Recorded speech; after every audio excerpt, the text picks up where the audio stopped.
Hello everyone, this is Garrett, and this is Serious Sam 3. This is gonna be a playthrough on serious difficulty, getting every secret area in the game, and getting every Egyptian slab. There's an achievement for it, so might as well add those to the series as well. By the middle of the 21st century, having bled Earth dry, mankind was on the verge of collapse. Then a startling discovery was made. Beneath the sands of the earliest known human civilization, traces of another, even more ancient, but technologically advanced civilization are uncovered. The profound scientific implications of this discovery would lead humankind to the far reaches of the universe. Everything seemed perfect. But perfect never lasts. Without warning, the Earth was attacked by a chaotic horde of marauding aliens. Within 3 years, humankind was staring into the face of its own annihilation. In desperation, the world leaders turned to their last chance, an ancient artifact called the Time Lock. They believed this relic from a long-forgotten race was a portal to a point in ancient history and their only chance for survival. If only they knew how to turn it on. I genuinely don't remember ever seeing that cutscene. So that's already a pretty good start of this playthrough, I think. But like I was saying, I'm just going to try to get as much as possible. And I am going to just do the game as well. I'm going to be playing on serious for a number of reasons, which I'll get into in a second. And we're going to press a key to get this message on the screen. We're playing a moddable version of the game. And I'm having some specific mods turned on. That one? Yes. Not these. These are not important. Basically, I have this one so I don't have to censor stuff because censoring is boring and this is the only instance of things I need to censor otherwise. And you never know when YouTube suddenly goes mad. I guess I'll just turn this one on for one level as well. Why not? It'll make the level a bit more interesting. And apparently I have to restart, so I'm going to do that now. Alright, here we go. And we are going to play Serious Sam 3. Now, we are going to play the campaign BFE, the summer in Cairo. And that is level 1. Mental difficulty is unlocked after beating the game, and it's not fun. Basically, there's the difficulties are a little bit different in this game than they were in the previous Serious Sam games. In this game, on Tourist and Easy, you actually start off with 200 health and max of 300, and you have twice as much ammo, which you used to actually have twice as much ammo on Serious, but they actually changed that for this game. And you also cannot get hit by your rockets on these difficulties. On Normal and Hard, you can get hit by your rockets, and there's a couple more enemies. And on Serious, you'll be fighting the most enemies you will possibly fight on any difficulty. And Mental is basically the same as Hard, in terms of how many enemies there are and how much damage they do and whatnot. Only the enemies are invisible half the time, and I've done this with my playthroughs of the first and second encounter, and it's not that great to watch because it's kind of hard to tell what's actually going on a lot of the time, and also I just don't really enjoy it that much. There's also a custom difficulty setting, which is also in the HD remakes of the first and second encounter, where you can turn on a bunch of different things. Well, you can actually just start from Mental immediately if you do custom, I guess. And you can increase your multiplier or decrease it, whatever you want. As you can see in the bottom of the screen, score will be multiplied by 76, and 84 is the highest. I don't want to do this because this basically gives every enemy about 5 times as much health as they would usually have. And it just means you just stand still a lot longer. It's quite difficult, and it is kind of interesting in some cases, but in a lot of instances, it's just not fun. And I don't really feel like doing that right now. It is kind of interesting, I guess, score-wise, because there is a leaderboard for this game. It's hacked to oblivion, but there's a couple scores which aren't hacked, so that's not too bad, I suppose. And some levels actually need you to turn on health or armor items just due to the fact that there are so many secret areas you otherwise miss out on, that you still get a lower score even with the higher multiplier, but that's kind of interesting. But that's all I really have to say about that. We are going to play on Serious, and we are going to get started right now.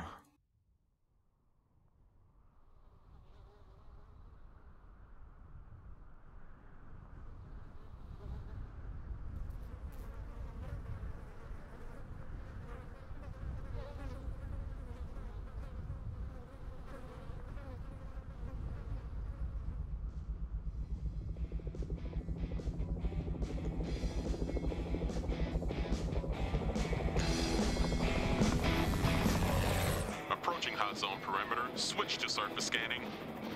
Surface scanning on. Activity nominal. What? No hospitality today? We have contact. 2 o'clock. Closing in. Sit tight, we got company. Jesus Christ! I can't believe I'm out in the shit on my birthday. I'm supposed to be doing blow off a stripper's ass right now. And I hope you got me a good present, Stone. All right, Alpha. Listen up. Bravo team was protecting a scientist in one of the old museums in Cairo, but HQ lost contact around 0900 hours. Mental wants to fry the Earth, and we're protecting a museum? This guy thinks he can figure out how to power up the time lock. Bullshit. Research don't kill aliens. Big guns do. Whatever. Time machine or no, Bravo's out there alone. We get in there, we recon Bravo, we go home. If everything goes tits up, the professor is our top priority. Are we clear? Clear as nar shit. Rodriguez?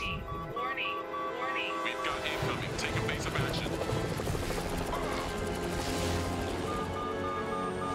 Breaking right, hold on. I got it.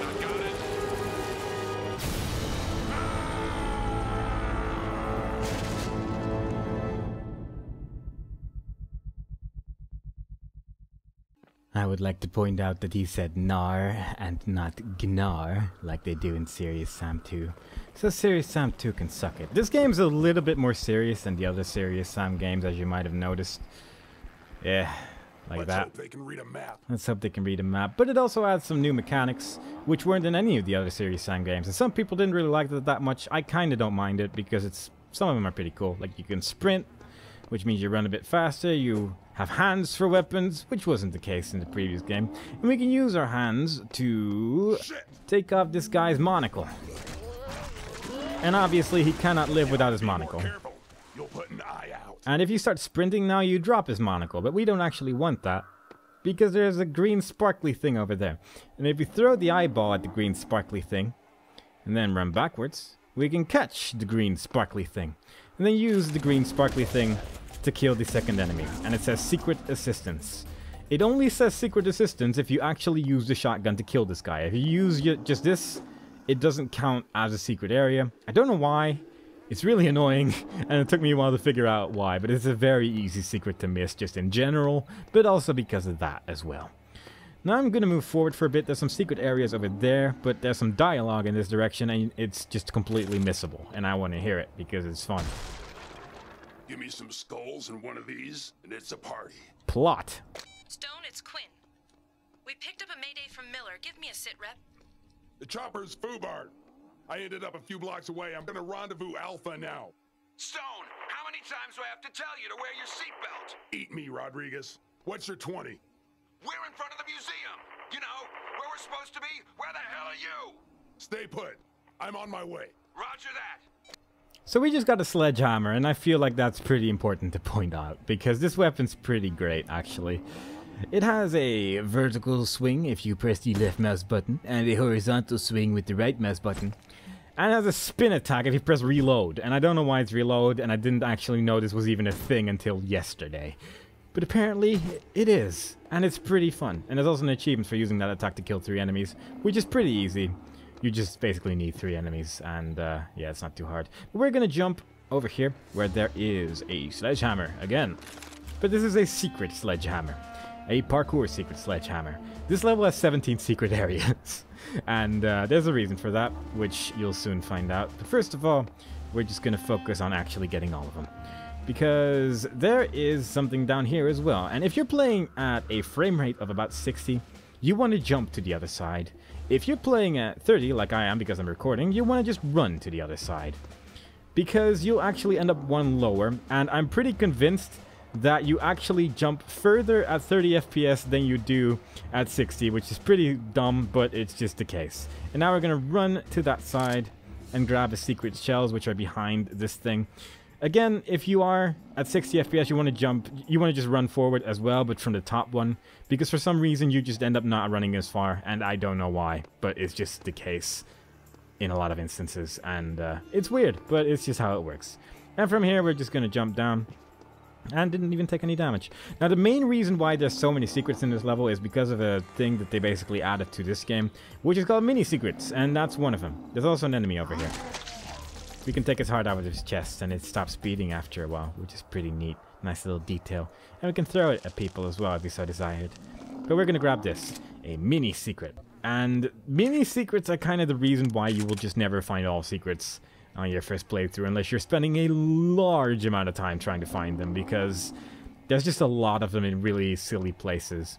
But we're going to use our sledgehammer for the first time now. The moment an enemy comes close, you start holding it like this automatically, and you can swing your sledgehammer a lot quicker that way.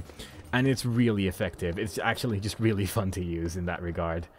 But anyway, this is about secrets. There's a secret over there. And in this level, you can basically just keep talking about secret areas the entire time, because there's just that many of them. Jumping's a little bit fiddly in this game, but we just want to basically jump on top of this thing. And the secret is above us, so the way we're going to get that is by just jumping into it. And now we have it. I genuinely don't know a different way of getting it. And I managed to get in here once, like inside the building. Like literally a single time. I've never just been able to actually jump in there any other time at all. And I don't know why it's so fiddly, but it just is. But we're just gonna move on in this direction, where there's an enemy.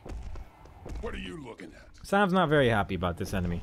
Also, there's some text on the wall. I will be looking at some of it. I'm not gonna look at all of it, because there's just a lot. This one says "No coverall man," which was the tagline of the game, I believe, when it was being, like, when it was just being announced. Or maybe when it was being sold. I don't even remember, but it was used a lot for promotional stuff. And yeah, I'm gonna read a couple of those, definitely not all of them, because there's just too many. And they're also very... getting serious. For one, they're very easy to miss, and for two, a lot of them are just not very interesting. But there's a couple which Sam actually comments on, so I'll be trying to look at those. Didn't actually know about that one until just now, but there you go. But that enemy tries to go through a wall, and we just destroy him instantly. A lot of health power-ups, which are worth 1 health in this level, and we're gonna grab a lot of them. This is another one in which you comment on, I think. Much better. Serious Sam is our hero, much better than that stupid poster telling people to kill him. And some more enemies. Horizontal swing actually ends up being a very different corpse to the vertical swing, which is kind of interesting. And it leads us to this place, where there is a lot of nothing. So we are just going to move on. Kill this little dude over here. And if you are playing with the 400% enemy strength thing, you will basically only be using this weapon, because this is just always an insta-kill, whereas the sledgehammer is just a really large amount of damage in one hit. And you can actually use the melee attacks from this weapon if you're holding the sledgehammer. Sometimes if you're holding a shotgun or any other gun, you will actually do a different melee attack, so that's kind of worth remembering as well. Now, from here, you can just jump over this fence and just keep moving. It actually skips a portion of the level. But I kind of want to kill everyone in this level. This is one of the levels where you can actually just kill everyone, and that's kind of nice, so we're going to do that. Now, an enemy jumps from over there, and that is a hint, I suppose, to go here, because there's a health power-up over here. This one's a secret health power-up. I don't know what differentiates it from a non-secret health power-up, but that one's secret, and it's, I guess, missable in that regard. I'm not going to get all health power-ups, because there's just a lot of them, and it's not that useful. Kill that guy. I think this one was kind of interesting as well, but I don't remember. Do not dream of exploding sheep. Very useful. Very good text to have on your walls. Stone, come in. Where are you? Rodriguez, I told you, I'll be there in a minute. It's Jones. Rodriguez took... Oh, Jesus Christ! Oh, shit. And that scream was probably pretty familiar to anyone who's played the previous Serious Sam games, and we're gonna be finding a couple things which will be emitting that scream. But first we're gonna go upstairs in this broken building. This specific broken building. Because there's some staircases. These are broken, but we're still gonna go up to the blue bit, which I don't know why it's blue, but it is. And from here you can't actually go up, like that's just... I think it was either an invisible wall or just not solid, but either way, we're gonna keep moving in this direction where we find shoes! Secret shoes! Because in the options menu you can choose multiplayer models, and you can choose various different skins to use in your multiplayer model. And the one we just unlocked was Serious Sam Classic. This is what normal Serious Sam looks like. The only difference between this one and Classic are his shoes, which is pretty subtle, but it's also pretty great because we only found his shoes, so you know. And there's also a bunch of other ones which look a little bit different. There's also one of Fork Parker. and a golden one. And a lot of them are just pretty good. A lot of different ones in this game, as are usually. Although a lot of them look pretty similar. But let's just look at Boxer Berry and Bluebill before we continue. We got that just now. We're going to break this box because we feel like it. And having gotten the shoes, we can go back down again. If you never play multiplayer, that thing's useless. But this game is actually pretty good in multiplayer. Like, the netcode's pretty decent, and it's just pretty fun to just shoot at stuff. And, yeah, in that regard, this game is definitely a strong point. Over there is an enemy, one we ripped out, like, its heart out of in a previous moment, but we're gonna ignore it for now, because there is a bush over here, and we can walk through it for some electricity. We don't have a weapon which uses that right now, but we'll have one eventually. Now, this guy, if you kill him with a hammer, Sam says a one-liner. If you don't kill him with a hammer, you'll never hear him. Smashing. It's weird. And also, if you just use your melee attack, he'll not say anything else either. And it's just this specific enemy, I think. But there you go. Moving on. There is a building over there. And now, there is a spaceship. And the spaceship's strong. Very strong. I don't think you can actually get hit by these building fragments, but it's a pretty cool scene. And then the spaceship goes away. And the building crumbles downwards. Now, you can't actually just move forward from this point. There's going to be an enemy which breaks open a wall in that area, but you can actually break it with your sledgehammer as well. Also, weird note, if you aim at an enemy and it says full health, like your crosshair will turn green. Apparently the spaceship's there as well. It's like still somewhere in the sky over there. But as you can see with these guys, it actually appears green as well. Now, these guys are kind of the first interesting enemies in a sense, because if you have a shotgun, your melee attack will be different than if you use a melee, like if you have a melee weapon in your hands. Like right now it's just this, you can like throw hearts at people if you so desire. But with the shotgun, you actually kick the enemy and you can shoot them while they're flying through the air.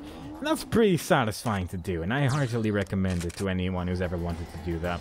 Now, seeing as you're technically not, I guess, supposed to have a shotgun because it's in a secret area, the level is very much designed on being able to use your sledgehammer on just about anything, and this is no exception. Also, sledgehammer is the only weapon which you can use while sprinting, which is worth noting because it makes this area a lot more fun by just sprinting and just smashing through everything. But, you know, that's just the things I enjoy in life. Did I forget anything? I don't think I did. We're going to move on, and then we'll see if we forgot anything. But there's some walls over here. This is another reason why it's very easy to miss some of the secrets in this game, because you can break this wall. And this is also one of the reasons why I'm not showing off all the graffitis and stuff, because here we have the Secret Yard of Fame. And there is just a lot of multiplayer models with like text in them, and a lot of them are just pretty silly. I think this one was of that guy. That guy is fantastic. He's the best person that ever lived, because if you ever wanted to look for serious Sam like text guides, I think this guy wrote all of them. Like, there are just so many from this guy, and like if you just look for his name, you'll just find everything everywhere. It's pretty great, pretty good guy. Like him very much. And then there's this guy who has a Monkey Island quote, which is why I'm showing him. Look behind you, a three-headed gnar. But it's not there. It's all a lie. And there's also some armor over here.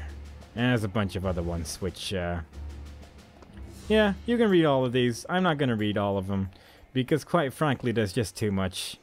And, yeah, we're just going to leave it at that. But we're going to move on. We got 9 secrets now, as it says in my Logitech LCD display, which I don't know if is actually a good way of... I think if you press escape, you can see statistics, but it's just a really awkward way to actually find out how far you are.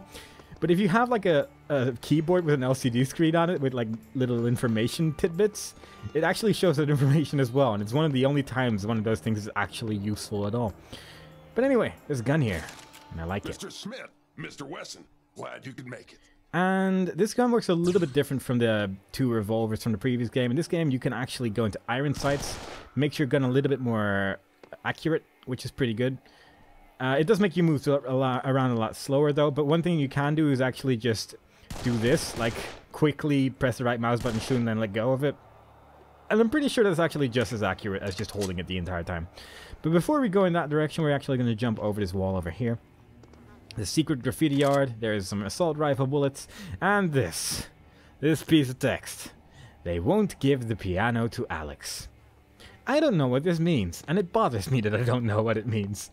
Because it just seems to be a bit random, but I'm sure it wouldn't surprise me if it's some vague reference to something out there. And I'm just gonna move on and pretend it doesn't exist. When we move closer to this direction, we can hear the screaming of the guy that killed him. Headless kamikaze. If they touch you, they explode. If you kill them, they explode, just like in the previous games. And if you shoot them once with a pistol, they will briefly be stunned. And that's actually pretty important to keep them at bay a lot of the time. And yeah, that's really all I have to say about it. Again, this is a pretty good example of the accuracy of just pressing the button and then shooting, because yeah, you don't need to be in iron sights all the time, and it can be a little tricky to aim without your trusty crosshair. So that's definitely a pretty good way of doing it as well. It just looks a little bit silly, and actually I don't think you really need to either, because the thing is actually usually accurate enough to shoot without the iron sights as well. If you're close enough, that is. Like from a distance like this, I'll use iron sights, but if there was like a guy over there, you can just easily shoot like this and you'll probably hit him just fine. But we're gonna move over here, where there is a dumpster. And this dumpster holds secrets, or actually it holds the possibility to jump to the secret yard. And there's some armor over here. I wouldn't recommend picking it up because it spawns 2 clear skeletons from the previous game, the skeletons, horse things. We're gonna kill this one with the sledgehammer, and the second one with the melee attack by pressing the E button, which gives you a clear head. This thing's pretty cool. You can drop it with the right mouse button as well. You can also throw it at people, which is pretty satisfying. And on tourist difficulty, if you throw this one at anything, like any of the headless rocketeers, they're called, basically the purple dudes who shoot stuff, they will just die. It's pretty fun to do. But there's 3 more secrets just up here, basically. But before we get those, we're gonna kill the headless kamikazes that are coming our way. Very often, this particular guy gets stuck behind the building, but for once he didn't, so that's nice. And we're gonna jump to the side, get the secret shells, jump to that health power up over there. You can see a wall over there you can jump on top of, so you can just jump on that and grab it like that. And from here, we can go back and jump back on this little platform over here, because there is one more secret hiding over here. More electricity. Still not able to actually use it, but eh.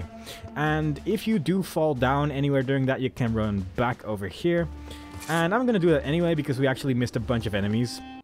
Because there's a spawn trigger right there. There's also a checkpoint. And yeah, actually pretty easy to miss that if you get the secret area. There's also an enemy behind me who very often gets stuck. Oh, and actually didn't this time. That's actually the first time I haven't seen him get stuck, because a lot of time he reaches like this sort of archway and he's like, ah, well, I don't know what to do. And then he runs all the way back, all the way over there, and it's just kind of dumb. But it's just one of those things that happens sometimes. The pathfinding can be a little bit weird, and that's video games for you. But that checkpoint actually spawned a bunch of enemies in this courtyard as well, which again, we just wouldn't be able to see had we not run back a small amount. And it's fun to kill enemies. Again, this is one of the few enemies, like one of the few levels where we can actually kill everyone. And that's always fun to do, of course. So we're going to do that exact thing. Now, moving onwards, there is a hill here. And when we get close to it, we get a checkpoint. And we get a single enemy running towards us. Arguably, it's better not to kill him, but it's more fun this way. Put a sock in it. Also, you're completely invulnerable to those enemies while standing over here. And this is kind of a neat reference to Serious Sam, the first encounter, because they basically do the same thing. Also, undercode, which makes a lot of the sort of metal-like music, which is pretty good. And the main reason I'm doing this like this right now is because it's pretty satisfying to make this noise. Because there's just something fun about killing so many enemies in one go. Also, there's a couple enemies which sometimes spawn behind you. This could actually be pretty bad. But I might be able to get them to explode. There we go. That's another thing you can do. Sometimes there's like things blocking the enemies, like walls or boards or whatever. And if they explode, you won't take damage. But because the boards are gone now, they will just not... It won't work the same way, and you'll just get hit. And it hurts pretty bad. So obviously we don't want to do that. But we're just going to jump out of here. Or make an attempt to do so. Jeez. Like, usually you jump on this barrel. And, oh, God. Okay, we're going to do this a safe way. These things are going wrong, and I'm getting scared. But yeah, I'm having some trouble jumping on this barrel for some reason. Which is a new one. I've not actually had that problem before. This is usually... Maybe it's because I wasn't recording previously and jumping works a bit weird, but... There we go. Don't know why I was having so much trouble jumping over that fence, but apparently there was something there. but there's still an enemy alive, and that's the reason why the music's still playing. But unfortunately, we do have to stop the music for the sake of killing as many enemies as possible. We're actually going to have a version with lyrics of the same song at the end of the game, and it's just really good. If you're into this type of music, of course. But moving on, health is a little bit low, but I don't think we're going to take any more damage from this point on. Plus, there's some armor over there. And dialogue. I've got a visual on the chopper. What's Alpha's status? I lost contact. In pieces. God damn it. Any survivors? Negative. And it's too hot out here to hang around. I'm heading inside to find Professor Stein. Copy that. Watch your 6. That place is probably full of aliens. It's about to be full of dead aliens. Nice. Now, there's one secret area, a mini... Well, it's not really a mini secret technically, but it might as well be. That helmet. That helmet is a secret area. And moving on. Small side note, if you're playing this game on Christmas, then you want to actually try to keep one of these guys alive. I'm not playing this on Christmas, so I'm just going to kill everyone, but if you are playing it on Christmas, you want to keep one guy alive if you're basically going for all of the achievements. For reasons, which I'll get into in a second. But you basically need the heart of one of these guys in the next area, and I'm not sure if there's actually going to be any more that spawn after this area. So I would recommend just getting one from here. And I would also recommend not dying. That's also a pretty good recommendation, I would say. And using the stunning mechanics of the pistol, we will have no trouble taking these guys out. Not really sure why none of the trees are solid, actually, which I never really thought about until now, but they're just not. And I'm kind of back over here because sometimes it spawns enemies all the way over there, like behind you. And it can be pretty awkward to take care of those guys if you are just in the middle. And while Serious Sam is a game that highly benefits from its sound engine, because you can very easily tell what direction enemies are coming from if you're using a headset or something like that, it's still pretty safe not to risk it. I'm actually going to use a shotgun a couple times here because things are getting a little bit dicey, and I need to reload my pistol. It only has one more bullet in it, and I don't like that. It is nice that the game actually tells you how many bullets are still in your pistol, which it didn't actually do in the previous Serious Sam game, so there you go.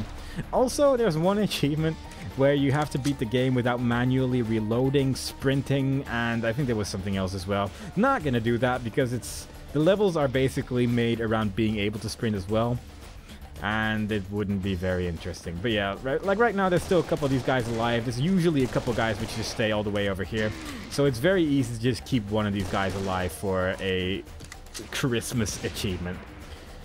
But I'm gonna just kill him because, you know, it doesn't really make a difference for me right now. But moving closer to this thing, it's gonna spawn these guys, and there's a bunch of them.